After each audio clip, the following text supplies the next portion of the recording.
Result তো খুবই ভালো।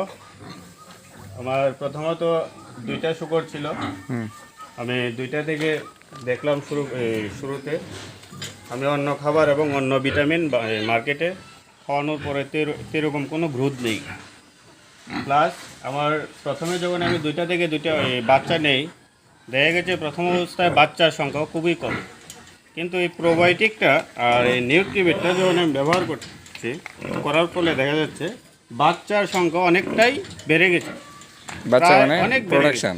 হ্যাঁ, প্রোটেকশন বলতে পারেন। তাছাড়া বাচ্চার যে গ্রোথ খুবই ভালো। হ্যাঁ, এই তো আমার এখানে খাসি রয়েছে প্রায় 3টা রুমে 9টা, কিন্তু এটার বয়স হচ্ছে মূলত 4 মাস।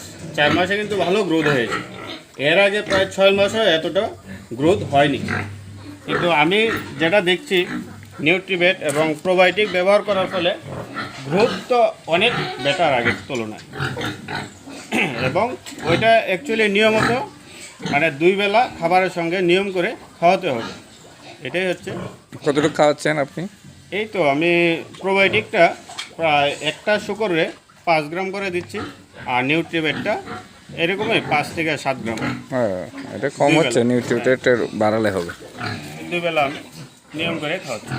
তো আপনি যারা নতুন করে ফার্ম করছে বা এরকম কমার্শিয়ালভাবে শুকর চাষ করছে, তাদের উদ্দেশ্যে কি বলবেন? আমি প্রত্যেক যারা বাইরে উৎসাহিত শুকর পালনে বা যারাই পালন করছেন, আমি প্রত্যেককে একটা কথাই বলবো যে আপনারা যেই খাবারে খাওয়ান, খাবারের সঙ্গে এই যে প্রোবায়োটিকটা প্লাস নিউট্রিবেট এটা মাস্ট দরকার।